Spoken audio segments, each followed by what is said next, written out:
Hey, so this is Jessica Carter, and this is my single case design for a client that I am calling Jade in this situation. So the agency that I've pulled this client situation from is HelpMate, where that's where my part-time job is as a social worker. It also is where I'll be doing my clinical internship in the fall of 2020 with their counseling services. HelpMate is a nonprofit agency serving victims of intimate partner violence in Buncombe County, North Carolina. In the situation, I have changed name and any identifying information. And so it's more of a kind of a based on a true story situation because our clients' survivor stories are so deeply personal and they're theirs to share and theirs to share alone.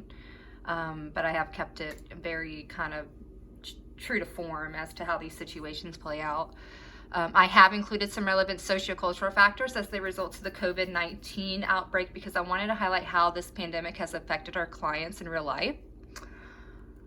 Okay, so Jade's assessment intake interview, and so kind of right off the bat, I do want to say that she was recently physically attacked by her ex-intimate partner and sustained injuries, including a broken nose, black eye, a concussion, 2 fractured ribs, and bruising all over her arms and torso area. Other identifying data: she's a 23-year-old Caucasian female. She uses the pronouns she, hers, and hers. She's heterosexual and single and never married. She's not religious at this time. Mission Outpatient Social Services referred her to the Family Justice Center for an intake with HelpMate, and HelpMate intake specialist further referred her to internal HelpMate case management and clinical counseling services. So her chief complaints are feelings of intense and uncontrollable anxiety. She states that she's been experiencing this anxiety since her attack. She describes the anxiety as a constant and intense worry that she can feel in the pit of her stomach. And she says it makes her feel like her heart is going to be right out of her chest. She states that this anxiety has caused her to lose weight, is causing troubles with concentration, and is negatively affecting relationships with her friends and family. Current living circumstances: she is single and lives alone in a studio apartment in North Asheville. She was born and raised in the Asheville area, and her still has lots of family in the area. Her parents are still married, and she has 2 siblings here. No current or past legal issues, but she has been subpoenaed to testify as a witness to her own assault in a North Carolina criminal court case.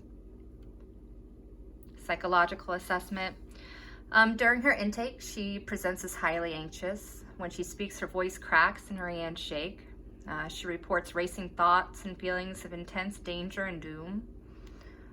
She has never been diagnosed with any anxiety disorders, nor any other mental or emotional disorders, but started developing intense anxious symptoms after sustaining a serious physical attack from her ex-partner. She did endure a 3-year relationship with her aggressor, who routinely emotionally and mentally abused her. Her abuser often used abusive tactics such as humiliation, insults, and intimidation. Due to this long-standing abuse, Jade reports feelings of low self-esteem. Now that Jade is separated from her abuser and she has legal protection from him, she has a greater motivation for change. Her strengths include resilience, an ability to express her emotions effectively, patience, kindness, loyalty, and intelligence. Jade also has a strong support system in her family, friends, and in the counselors, caseworkers, and court advocates at HelpMate. Psychosocial development history, and this is kind of where I really wanted to stress how the psychosocial factors can have a profound impact on the lives of intimate partner violence survivors. And that's why we take a case working approach at HelpMate to provide support, advocacy, and court support all at the same time. Also, I wanted to note, in North Carolina, intimate partner violence can still be highly stigmatized, hard to prosecute, and the sentences can be minimal. These sociocultural effects can make survivors feel defeated before they even start.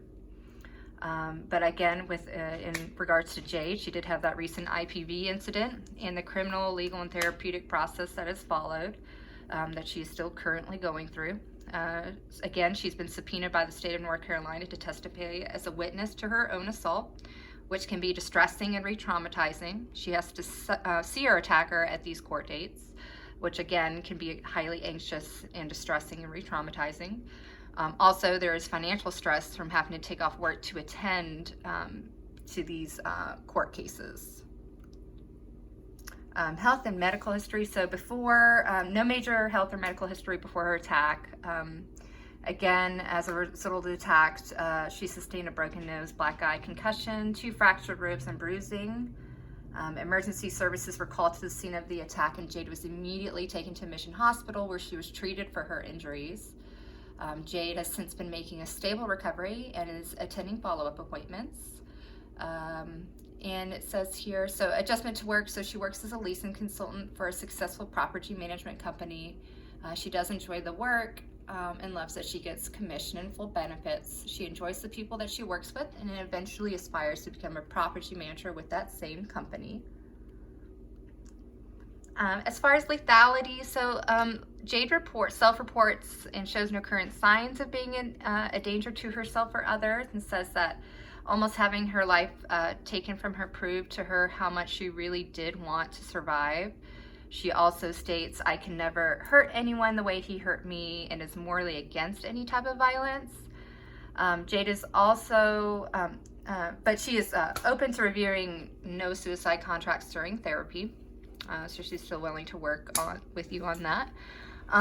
Present human relationship. So she officially separated from her ex-partner of 3 years on the night of her physical attack. She states she's had no contact with this person since then.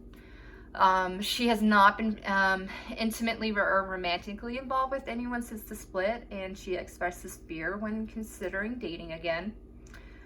She is still close with both parents and both siblings and is able to talk to them effectively. She has a strong group of 5 long-term friends who are extremely emotionally supportive. So this is a blank copy of Jade's IRS individualized rating scale. So with 1 being no anxiety, this is her, this is me at my calm and centered place. The mid-range of the scale at 4 would be a medium anxiety. This is when I know I am out of my resilient zone. And number 7, max anxiety. This is where I'm stuck on high. And we'll talk a little bit more about those anchors and that language used here. So again, individualized rating scale that starts at 1 and goes up to 7, with 1 being no anxiety and 7 being the max anxiety. So those were personalized anchors defined by Jade herself instead of using generic anchors. We have in our sessions discussed the resiliency zone as it relates to trauma. So that's where the language like being quote unquote stuck on high is coming from, or stuck on low might be coming from. So that's where that language is coming from. Rationale for using an IRS scale versus a standardized scale.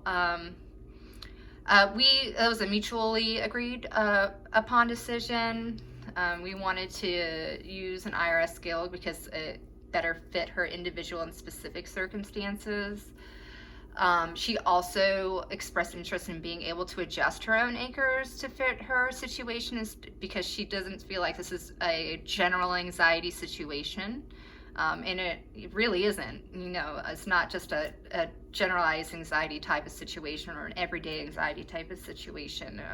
Her anxiety is very much situational and tied to this kind of traumatic thing that happened to her.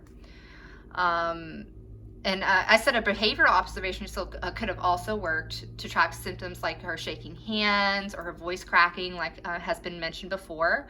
But that kind of scale really wouldn't capture those internal anxious thoughts that she has. And it would be extremely difficult to observe her at all times. So that was the rationale for choosing an IRS measurement instead.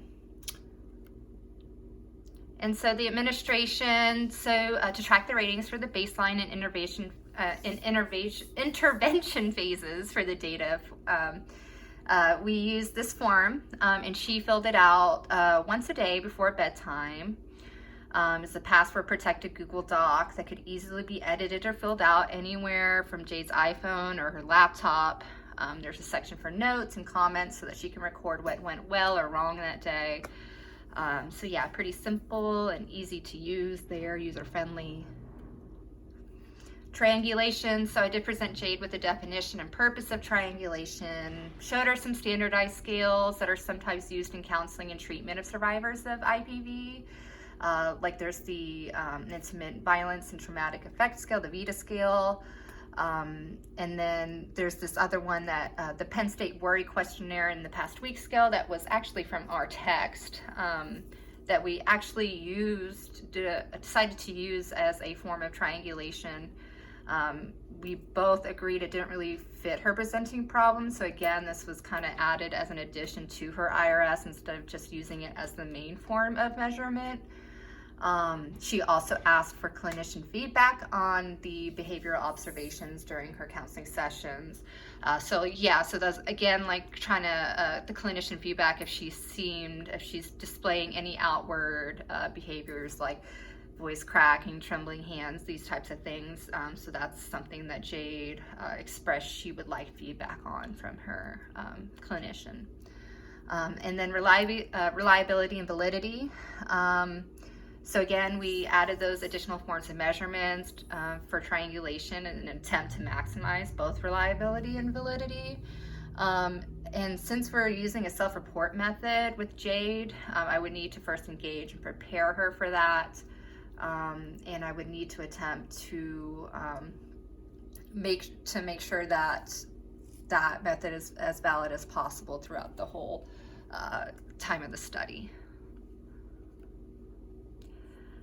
Relevant scoring information. So we kind of already talked about this. And so I'll just kind of leave this here for just a second. I just don't want to repeat myself too many times. With the IRS scale, it's a 1 up to 7, with a 4 being that mid-range. Generic factors. It's talking a little bit about our triangulation, our secondary measurement here. That can be scored from a 0 to a 90. So there is that. So here's our baseline data graph. So yeah, this is week 1 with no intervention. This is just baseline. So we're showing, yeah, pretty high anxiety ratings. We do have one that's all the way up at a 7, which we'll talk about that particular day in just a moment. So this is the detailed baseline data. So I have went ahead and I have highlighted the highest day, which was the 7, and then on the next slide you'll see the lowest. So I just kind of want to touch on that. So what she said was, today was awful. I had to see him. I heard him whispering his usual mean statements at me. He knows how to cut deep quickly in a way that other people don't catch. When I was in the courtroom, I couldn't control my breathing. My legs and hands were shaking uncontrollably.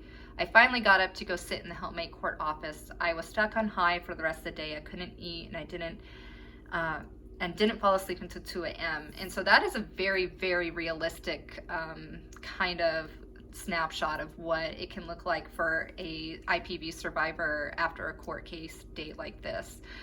So yes, a lot of anxiety can happen from these types of things. So I did want to highlight that in this.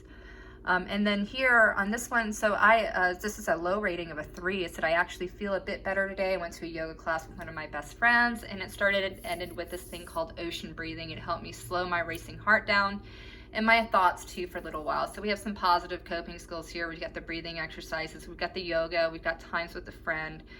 So again, wanted to highlight that, kind of both ends of the scale there. So initial case conceptualization, after reviewing the baseline data, we concluded that her anxiety ratings were higher than desired. And so also triangulation indicated greater pathological worry during the past week. Clinician observation, exertion to still be, extremities to still be shaky, voice to still be slightly cracking. Again, strengths, self-awareness of emotions, strong will to live, willingness to work on herself, willingness to utilize helpmate services and safe spaces, and still a strong support system. So we discussed how the yoga breathing seemed to have a positive effect on her anxiety rating, and we mutually agreed to look at the breathing exercises within the cognitive behavioral therapy framework of treatments. So her problem, Jade has been experiencing a high amount of anxiety as a result of a physical attack she sustained from her ex-romantic partner. Goal, Jade expresses a goal of lowering overall anxiety levels. Objective, Jade will score a rating of 3 or less on her anxiety rating scale at least 4 out of 7 days a week. I used an A-B design with the baseline being the A data and the 4-week intervention phase being the B phase. With A-B designs, there's always the advantage of being simple and versatile. The A-B design is also helpful in displaying Jade's change over time and whether her changes are for the better or worse. Downsides of the A-B design is that it does have limitations in determining the extent in which an intervention actually causes that change, I cannot, at the end of this, I cannot truly say if it was the breathing or not. Another single case design that might have been used in this case study could have been an ABC design, which I would have really loved to do, honestly, to add another intervention on top of the breathing, maybe cardio, maybe, something else would have been great, but I'll talk about that later. Interventions, so the diaphragmatic breathing, which we'll call DB. So it is recommended that Jade participate in CBT therapy with her helpmate therapist, more specifically to utilize DB breathing twice a day for at least 10 minutes a day, or in any situation she feels comfortable using it as needed for anxiety. So DB is a breathing technique that uses contraction of the diaphragm muscle to move air downward into the body, which increases diaphragm length and breathing efficiency. So DB has been shown to have a relaxing and stabilizing effect on the autonomic nervous system. The intervention is also has the advantage of being able to be utilized virtually anywhere at any time, even in high pressure situations like with her specifically in the courtroom. So if she starts feeling very anxious in that court situation, she can utilize those deep breathing exercises while she's still in those courtroom pretty much undetected. So that's a huge kind of pro to this intervention in this situation with her. And this is the reference for the study that we used. So this is the completed graph. So we'll talk about that. Yes, it is all over the place. We'll talk about that in the analysis on the next slide. So out of the 34 total intervention days, the objective was met 21 of those days, meaning she scored a 4 below on her IRS. So the data does display a slight change for the better with extreme variability and no trend. There was no immediate change in her anxiety level once the intervention was introduced, but this may also be due to the situational stressors as they relate to the COVID-19 outbreak. The week intervention started for Jade was also the week that Buncombe County started social distancing and shelter-at-home measures. So again, the results, I really wanted to highlight how the shutdowns, the COVID-19 shutdowns, had a profound effect on our clientele and how we are able to serve them. In Jade's specific situation, the criminal court process was delayed. She was laid off at her job. She was put into isolation by herself. And this is all within that first week. And so that's a lot of stress and situational factors to be put on to somebody who's already, undergoing some situational stress to begin with. So that's just kind of a profound situation. I just really want people to consider when thinking about, COVID-19 and their clientele and these types of studies. I just really wanted to throw that in there. So we cannot meet with our clients in person anymore. All helpmate counselors and caseworkers have to meet with clients via virtual WebEx meetings. So that can make clients feel maybe less in touch with us, or that sort of thing. And so due to this unusually high amount of situational stress, the intervention was not changed at any point during the study. Had it been a little bit different, I would have maybe liked to have tried to add another intervention to her deep breathing. So in conclusion, the outcome data does overall support the literature for DB breathing can be effective in temporarily lessening feelings of nervousness and anxiety. There's a huge strength in Jade's overall willingness to participate and self-monitor because not all clients are willing or capable of putting in this amount of work. The intervention was simple and easy to learn, and triangulation was used. My weaknesses, so Jade's results were extremely variable. I would have liked to see a steady positive trend. I cannot attribute the deep breathing as to why anxiety may have been less on those days. As typical of most IPV cases, the situational factors can have a profound effect. And then, of course, we added in the COVID-19 situation. And then I would say that breathing techniques are great base level skills, but should be added to over time while attending to situational difficulties. So again, if what I wanted to change in the future, if I was to do this again, or which would be to build on that initial breathing exercise intervention. Client reaction, Jade overall responded well to the case study. She states, "I will always use this breathing technique." Still, she states she is ready to move on to more advanced therapeutic techniques and hopes to add more interventions to her plan. That concludes it for my study. Thank you so much for listening, and have a good one.